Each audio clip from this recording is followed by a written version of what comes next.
Vimala Hridaya പുനഃപ്രതിഷ്ഠയ്ക്ക് March 25-ന് ആഹ്വാനം നൽകി Francis പാപ്പ. ബുധനാഴ്ചയിലെ പൊതുകൂടിക്കാഴ്ച മധ്യയായിരുന്നു പാപ്പയുടെ ആഹ്വാനം.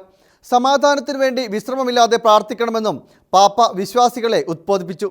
2022 റഷ്യ യുക്രൈൻ യുദ്ധം രൂക്ഷമായ സാഹചര്യത്തിൽ ആ വർഷം മാർച്ച് 25-ന് ഫ്രാൻസിസ് പാപ്പ പ്രത്യേകമായി ഇരു രാജ്യങ്ങളെയും ആഗോളസഭയെയും ലോകം മുഴുവനെയും മാതാവിന്റെ വിമലഹൃദയത്തിന് പ്രതിഷ്ഠിച്ചിരുന്നു. ആ ഓർമ്മ ഇക്കൊല്ലവും പുതുക്കണമെന്ന് നിർദ്ദേശിച്ചിരിക്കുകയാണ് ഫ്രാൻസിസ് പാപ്പ. ബുധനാഴ്ചയിലെ പൊതുകൂടിക്കാഴ്ച മധ്യേ നൽകിയ സന്ദേശത്തിലാണ് പാപ്പ വിമലഹൃദയ പുനഃപ്രതിഷ്ഠയ്ക്കുള്ള ആഹ്വാനം നൽകിയത്. സമാധാനത്തിന്റെ രാജ്ഞിയെ സമാധാനത്തിന്റെ ലക്ഷ്യം ബലമേൽപ്പിക്കുന്നതിൽ നാം തളരരുതെന്ന് പറഞ്ഞ പാപ്പ, ഓരോ വിശ്വാസിയും സമൂഹവും മാർച്ച് 25-ന് മാതാവിനോടുള്ള സമർപ്പണം പുതുക്കാൻ പാപ്പ ആഗ്രഹിക്കുന്നതായി വ്യക്തമാക്കി. അങ്ങനെ അമ്മയായ അവൾ നമ്മയെല്ലാം ഐക്യത്തിലും സമാധാനത്തിലും കാത്തുസൂക്ഷിക്കുമെന്ന് പാപ്പ പറഞ്ഞു.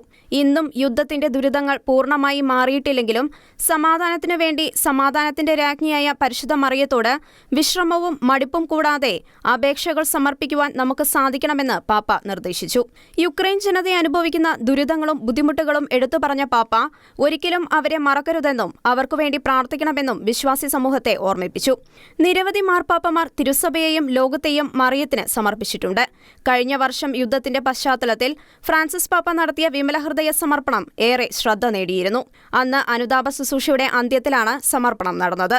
ഇരു രാജ്യങ്ങളുടെയും പേര് പറയുന്നതിനൊപ്പം ആഗോള വിശ്വാസി സമൂഹത്തെയും സഭയെയും മാനവരാശി മുഴുവനെയും മാർപ്പാപ്പ ദൈവമാതാവിന് സമർപ്പിച്ചു.